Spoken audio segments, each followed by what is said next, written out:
Hey guys, welcome to episode number 79 of the Big Time Strength Podcast.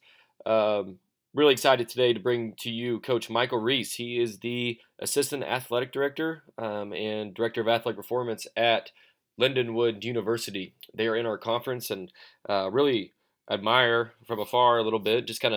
We played football there earlier this year, and you have just great facilities. You can tell they just run just a great athletic department in itself. But just looking online, and I don't know Coach previously before this recording, but you could tell that they've got it going on there, and he's got a big staff that he gets into a lot on this episode, and just how he manages his staff and develops his staff. If you can't take notes from that, I don't know what you're doing because he's doing it right, and I sure took a bunch of notes from it, and I really appreciate him coming on because I know how busy he is, as all of us are at this time of the year where kind of everything kicking up. So, all right, before we get to the show, guys, let's get our sponsors on board here. Team Builder. They have the leading software for high schools and colleges by providing coaches the ability to write programs online, generate over 13 reports, and even train athletes remotely for side income. If you sign up with code BIGTIME, you will receive a free APRE programming template, which works automatically within Team Builder. No more spreadsheets and workout cards to track training maxes that change day by day. Automate your programming without outsourcing your programming with Team Builder. You've heard me say it a million times. Hewitt and his staff there are spectacular. If you are swamped with Excel or whatever you're using and need maybe looking into different ways to do things, check those guys out. They're amazing. All right, Power Lift, our second great sponsor. They are the leading manufacturer and distributor of heavy-duty strength training equipment for college and high school athletic performance centers around the world. They bring over 20 years of experience to the strength conditioning world. All products are manufactured in their state-of-the-art facility in Jefferson, Iowa. They're proud to sponsor all coaches making it the big time where they are at. Most of you guys know Powerlift. They are just a spectacular company. Mike Richardson is our contact with this podcast. So if you are interested in learning what they have available, you can find his information in the show notes. All right, guys, let's get to today's episode. Please listen, take notes. I hope you enjoy it. Coach Michael Reese from Lindenwood University. Hey, Coach Reese, I really appreciate you spending some time with us at the Big Time Strength Podcast. I know this is a super busy time for all of us, and you have a lot going on there at Lindenwood where you're at right now. So why don't you get us started and just give us a little background on where you've been so far in strength conditioning and describe a little bit about your role there at Lindenwood. Sure, yeah. First off, I just want to thank you for letting me be a guest on your podcast. It's an honor to be a guest on one of my favorite podcasts, so I really appreciate that. So with my bio, I started my collegiate career playing baseball at JUCO in Springfield, Illinois, Springfield College in Illinois. And I actually originally started as an accounting major. After my 2 years there, I kind of realized that accounting wasn't necessarily the career I wanted to go into, and I transferred to Truman State University to continue my baseball career. I also switched majors from accounting to exercise science. And then I was there for 2.5 years. My last semester there, or leading up, I guess technically I had to go there for 2.5 years since I did switch majors. So between, I guess, what was my fourth year athletically and the extra semester I had to come back to finish, I was required to complete an internship. And I completed those internship hours at Athletes Performance in Phoenix. It's now known as EXOS. Following that, like I said, I had one more semester to finish up, so I decided to volunteer as an assistant coach with the baseball team at Truman State, and they didn't have a strength coach on staff, so I served as a strength conditioning coach as well. Following that, so I graduated in December, actually headed back home to my junior college, which had become a 4-year school, and I served in the same role. And that it changed from Springfield College in Illinois to Benedictine University at Springfield. And like I mentioned, I still served as an assistant coach and as a strength coach for the team throughout the rest of the season. And then following that, once the season was completed, I had applied for GA positions. The two positions were kind of my final choices were going to be Louisiana Tech or Lindenwood University. I decided on Lindenwood, one, because it's unique in the sense that their graduate assistants were allowed to lead their own teams, and it was closer to home than Louisiana Tech. So I started at Lindenwood in the fall of 2012. And then between my first and second years at GA here at Lindenwood, I served as assistant baseball coach and strength coach for the Cotuit Kettleers out in the Cape Cod Summer Collegiate Baseball League. And we actually won a championship out there, so it was a pretty exciting summer for me. Other than being out in Arizona for my internship, it's the furthest I'd been away from home for a whole summer, so it was a good experience as far as that. And then I came back for my second year as a GA at Lindenwood, and following my completion of my second year, I was hired on as an assistant softball coach and athletic performance coach at Lindenwood. So when I started as a grad assistant, the two primary teams I worked with were baseball and softball, and I did as much as possible to help out at practice, both baseball and softball. Softball, they had a smaller coaching staff, and one of our assistants was actually the head soccer coach here. So I got to spend a little more time with them. And then just through my time with them, after that second year as a GA, they had an opening to where they actually hired me on as a softball coach. So I did that for 2 years, and also doing the strength side of things for the team as well. Because of the schedules were kind of conflicting, I didn't work with baseball anymore, but I did work with both golf teams. And then following my second year as a softball assistant, our former director, Betsy Foyts, actually moved up to an associate AD role here at Lindenwood. And they wanted to hire somebody from within to take over the program. And I took over the program in 2016. And I've been in that role ever since. Originally, it started as a director role. It's now turned into an assistant athletic director role. And the teams I currently work with here are men's basketball, women's basketball, men's soccer, and men's golf. Coach, that's great. I really appreciate you sharing that. And then I want to kind of just ask you just about that. I noticed you're assistant athletic director in your title. Can you maybe just expand on maybe how that title, like you maybe started as a director and now you're in that assistant AD role. So can you maybe expand on maybe are there different responsibilities, or is that just a change in title, or maybe just expand on kind of that role in itself? Yeah, so as director, I'm still very heavily involved with meetings as far as matters outside of just athletic performance or strength conditioning. I will say, however, once I was put in that assistant athletic director role, I was added to the senior staff meetings. So with our AD, our associate ADs, a few other assistant ADs, our head of athletic training is also in those senior staff meetings as well. So that was the biggest change. And then just different initiatives throughout campus or something. So. Yeah, that's great. And I think that's a really powerful position for Lindenwood to put the athletic performance coach in that position. I think is really powerful and obviously speaks to what you're doing there. So let's get into a little bit about your guys' program in itself. Maybe what are some of the core values and maybe the mission statement, vision of your guys' department? Yeah, so that first year I started as director, we had a mission statement that was kind of your typical, like 4 or 5 sentences long that no one could remember, and it wasn't super memorable or, I guess, unique to our department. Sure. So we actually had a little staff retreat. I think we worked on it for probably 4 to 5 hours that day just to come up with the mission statement. And then throughout that first semester, as director, we developed our core values.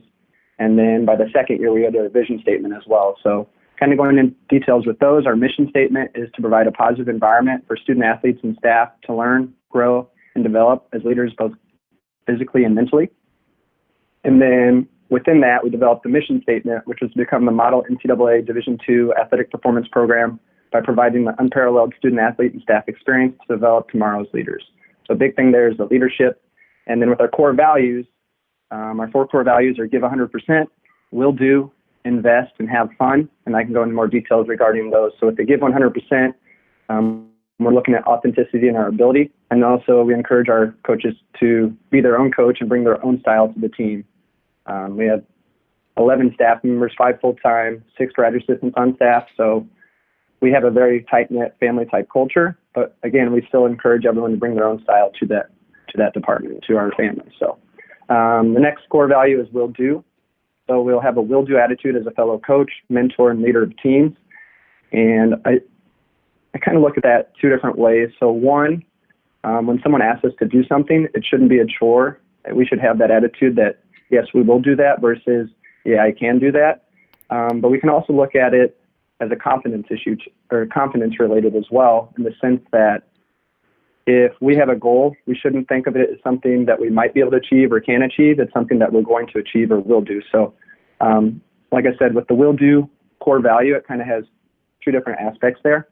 And then the next one is invest. So invested in each other by supporting each other's members, or each team member's roles and goals. And then also being invested in ourselves by prioritizing our education, our work-life balance, and our relationships. Because if we don't invest in ourselves first, it's going to be hard for us to invest in others. And then the final one is have fun. And for that, we just remember to have it and create it daily.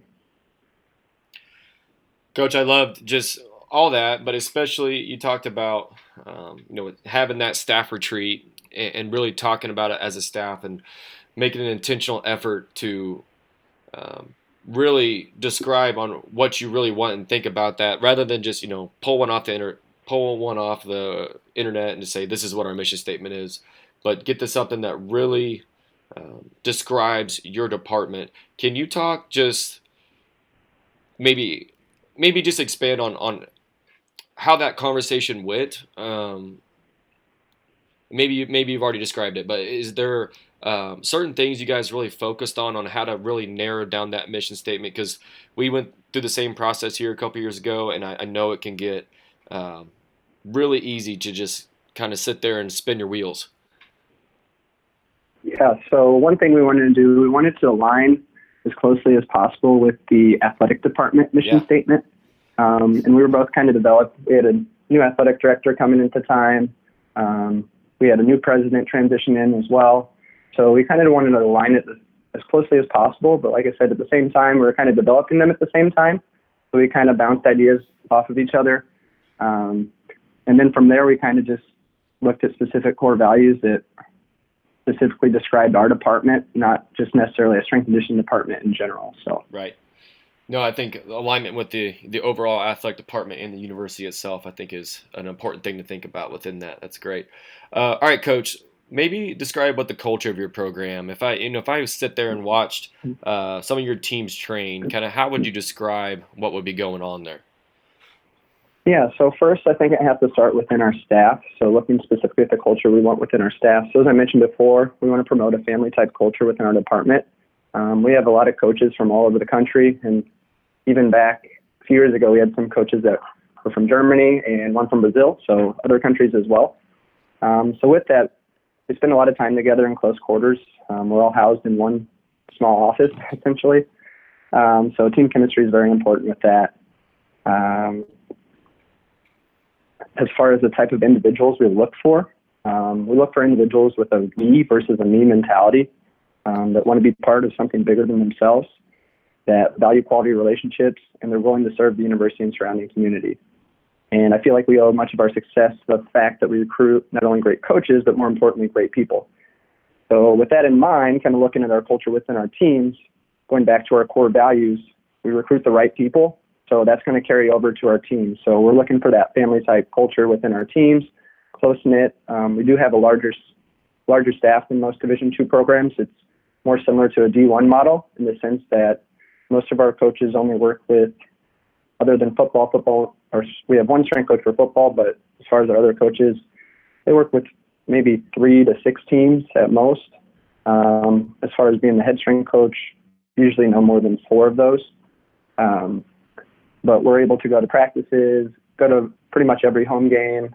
Sometimes we can go to some road games. So just kind of making ourselves part of the team's culture as well, and kind of helping promote that family type culture that we promote within our staff. So, and I think that's got to be, something that we fight here is, our staffing situation is a little bit different. And since you guys are able to do that, travel and be at practice, I'd imagine, maybe you can expand on this as well, as that you kind of have that more of a holistic, it's much easier to maybe make that holistic athlete development model when thinking about the sport coach as well, rather than, more of a silo approach, which is really typical, I think, at the D2 level, where the kind of, the weight room does their thing, sport coach does their thing. They may or may not align with each other.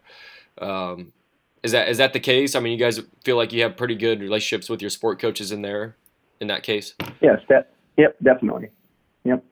And one thing, like in our mission statement, we talk about developing our student athletes as leaders. So kind of one of the leadership models that I've used more recently is from Mike Nilsson at Gonzaga, the 3 levels of leadership. So focusing on synergy, focusing on sweat, and serve. Those are his 3 big things. So with like synergy, being a good supportive teammate. If you don't satisfy level 1, you're not going to be able to satisfy level 2, which is the sweat or leading by example. And then if you don't satisfy the first 2 levels, then you're not going to be able to satisfy level 3, which is serve, which is doing what's best for the team, not necessarily what's best for you. So that's kind of the model that I've kind of incorporated within not only our staff, but also with the teams I work with as well.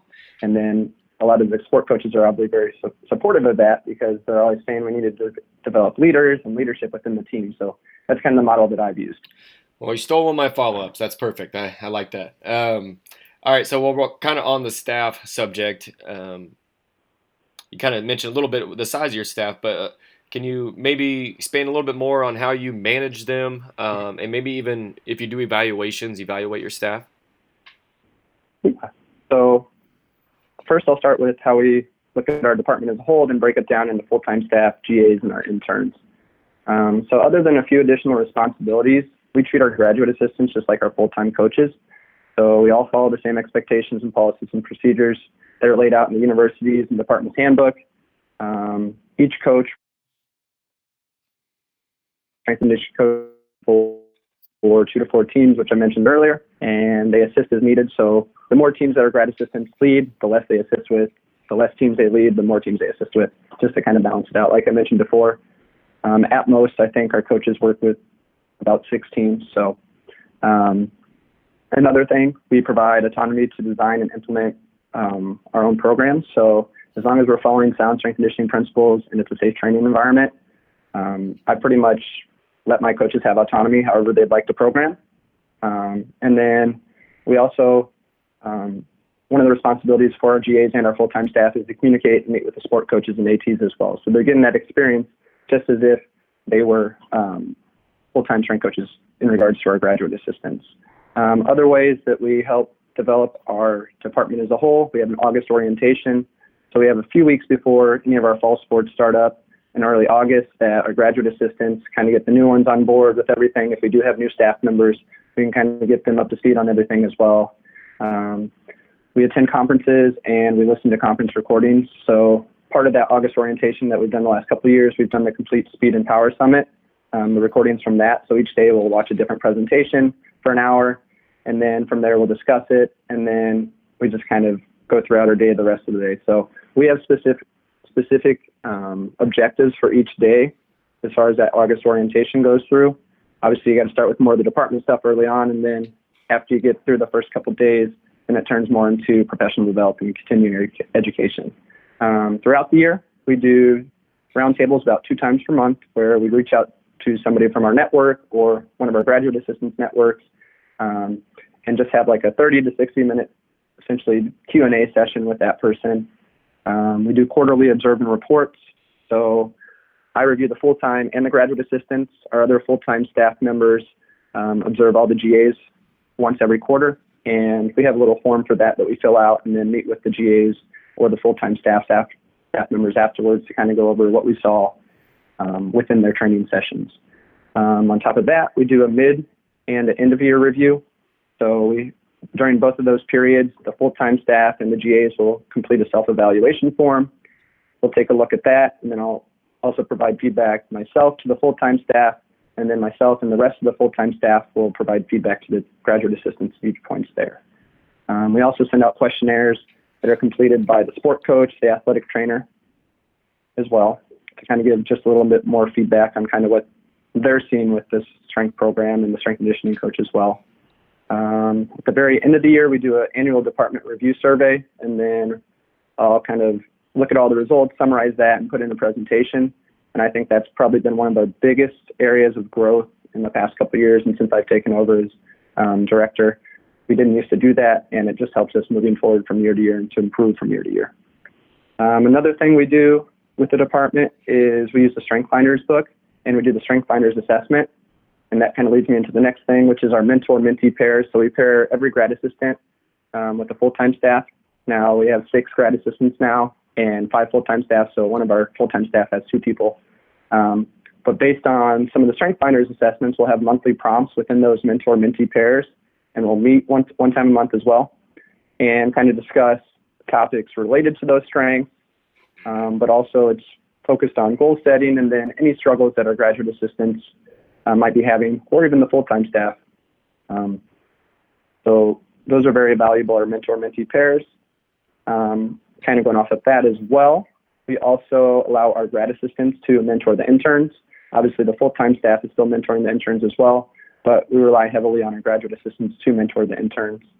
As far as the hiring process goes, other than the first round of interviews, which is usually a phone interview, the rest of my staff is heavily involved in the hiring process, whether it's for a full-time staff position, whether it's for a graduate assistant position, or whether it's for an intern position.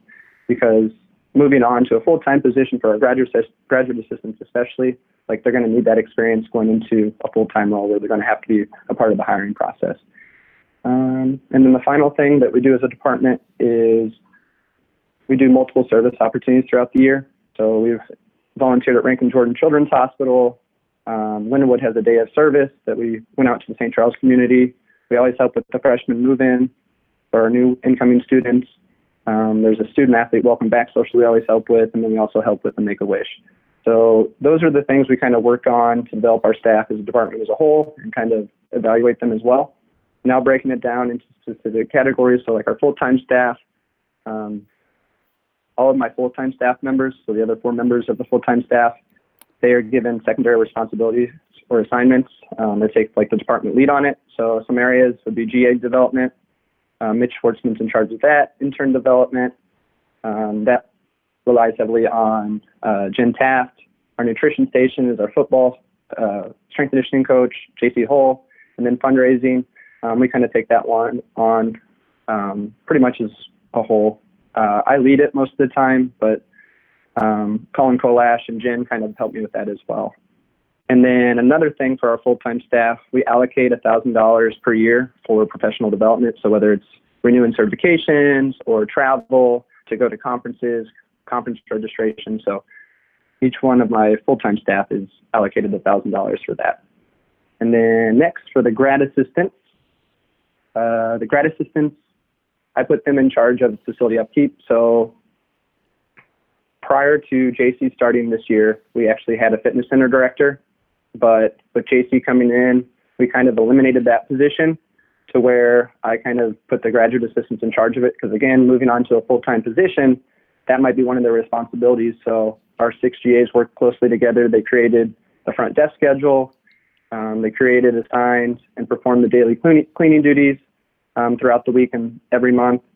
So I kind of put that responsibility on them. We do gap meetings or to help develop their goal action plans. Mitch Schwartzman, he has a counseling background and actually got a counseling degree from Lindenwood as well. So he kind of leads up those, and he's in charge, like I said before, he's in charge of graduate assistant development.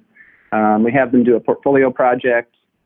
We do annual mock interviews to help prepare them for intern interviews, and then after their second year, preparing them for full-time position interviews as well. We do monthly continuing education presentations with the grad assistants, where we choose or we assign each graduate assistant to each month to where they get to present on any topic they want to, whether it's strength and conditioning related, leadership related, recovery related, anything like that. They can present on anything they would like to, but they do that once a month. And then the final thing for our GAs, we do the athletic department GA development within the whole athletics department. So our academic center GAs, our athletic training GAs, and then obviously our athletic performance GAs. I say it's probably pretty much on a quarterly basis, but some of the topics that they've discussed within those is how to have success at Lindenwood. Mitch and I did a presentation on financial fitness, and then we have one coming up in February that's a resume workshop. And then finally, for our interns, within our internship program, we have a set curriculum where they're meeting 1 to 2 times with either Jen, who's in charge of the internship, or with a full-time staff member or a GA to cover not only the curriculum topic, but also maybe a topic that intern's interested in. And then also with our interns, well, we used to be able to assign them specific teams because we worked with a few more club sports. But as of right now, they mostly just assist with teams at this point. So with us having so many graduate assistants, there just weren't any teams left over for them necessarily to train. So, and that's kind of how we manage, develop, and evaluate our staff. So, Coach, that was amazing. I like to applaud you for just your thoroughness, and just to be a part of your staff there.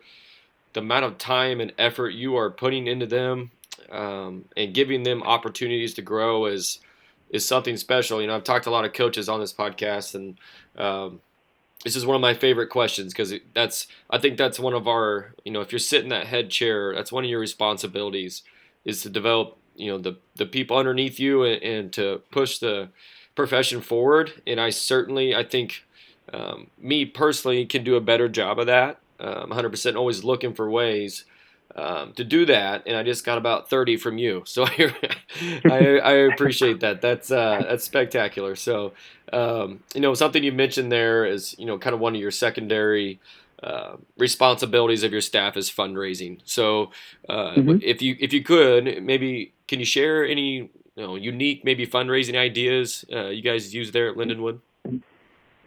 Yeah, so it took a few years to get it started, but one that we've been using over the last couple of years, we've been selling athletic performance blender bottles. So they'll have the Lindenwood Athletic Performance logo on there. I think the bottles cost about $5 to $6 to produce, and then we sell them for $10. So that's one that we've used over the last couple of years. Like I said, it took about a year and a half to get that started, just with licensing issues and that type of stuff, and getting approved through administration. One we just did for the first time this year was hosting USAW Level 1 clinics. With that, for every person that registers, we get $70 we get essentially paid $70 out of that registration fee. And then other ones we've utilized are summer and winter camp. So we've done the summer camp for a couple of years now, but essentially we charge the campers $150, and it's twice a week for 1 month. So $150 for the eight one-hour training sessions. We usually do a June and a July session, and then we actually have a winter one going on right now. So with a local soccer club. Those are, I would say, our three primary fundraising events that we do. Other things that we've looked at potentially is just like trading in equipment for new equipment. So I think some of our equipment's getting a little bit older to where we need to replace it, but rather than we can't really sell it, so just getting trade-in value for that helps us kind of, I guess, cut down the cost a little bit of that. But also with that, we do get a budget every year with just kind of the overall kind of college enrollment dropping a little bit and revenues dropping a little bit. Our budget has gone down, so we've kind of had to make up for that with some of these fundraising opportunities that we've utilized over the last couple of years. So those are the main ones that we've used. So with that summer and winter camp, and maybe you already said, maybe I missed this. Is that camp for high school, middle schoolers? And what's that camp look like? Is that like just a 2-3 day deal, or come learn about whatever, or is that like a 6-8 week long, like you're training over the summer? Yeah, for the summer one, it's, like I said, broken down into 4-week sessions. Okay. So we have a June session and a July session, and it's twice a week. So essentially 8 sessions per month, and it's $150 for those campers, and it's middle school and high school age athletes. So just kind of using the St. Louis area, the St. Charles area. We have a lot of coaches that have younger kids, so they kind of promote for us within their club teams. So that's where we get a lot of our campers from. If you don't mind me asking, what type of numbers do you see for that? Because we do something similar here, and I found with that, and that's obviously not my top responsibility, but I feel like more and more high schools are keeping everything in house, which I think they should. I think that's a good thing. But what type of feedback do you get from that? Yeah, to be honest, we had more people 2 years ago than we did this past year. Okay. I think we had like 5 or 6 people each session the first year we did it, and this past year we only had a couple. So yeah. But for the winter camp, since we're working specifically with this is more, I think the youngest kids are like 9 and the oldest kids are 13. We actually went through one of the assistant coaches. His son plays for a club team. So we usually get about 20 each Great. session with that. So that one's been a lot better. Yeah, that's great. All right, Coach. Before we started recording here, we were talking just about, you guys are working with 30, 35 sports, somewhere in there, and somewhere in the neighborhood of 700 to 800 athletes. So you obviously have a great staff. You're doing a lot to develop them, but that's a lot of athletes to work with. So are there any, resources or tools, softwares, anything like that maybe you guys use to help with that, or just, tools in general that are helping with your workflow?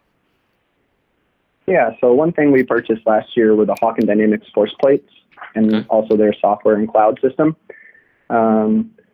Before that, we really didn't have a standardized assessment.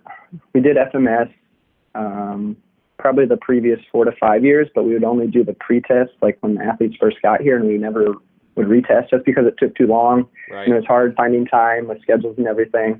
So we kind of want to get away from that.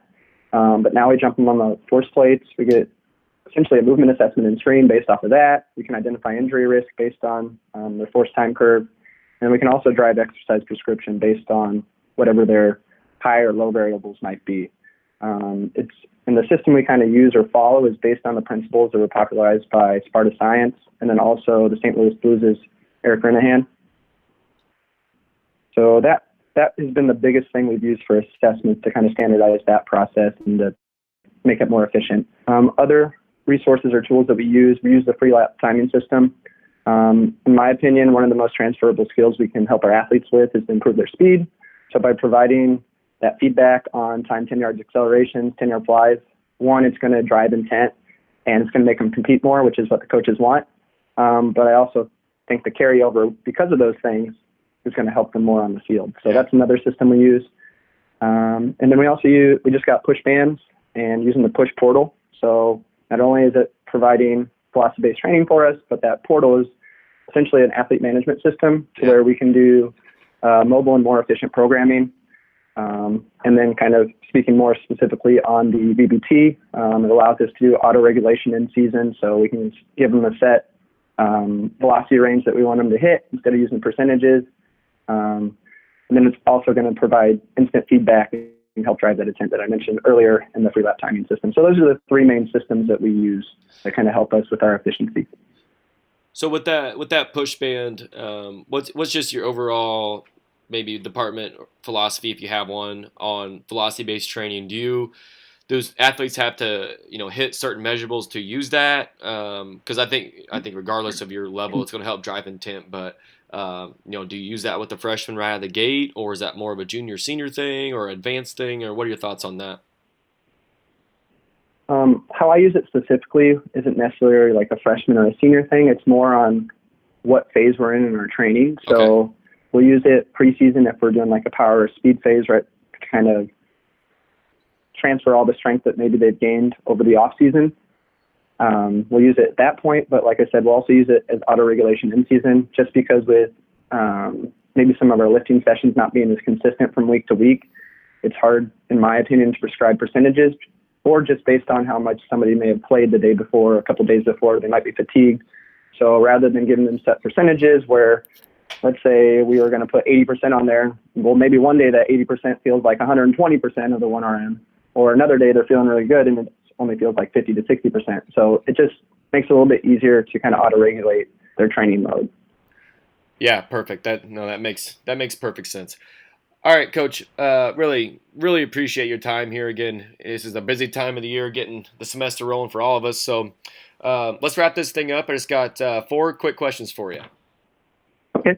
What is your favorite office snack? I would say trail mix. Even though I don't have it as frequently as some other snacks, that's definitely my favorite office snack.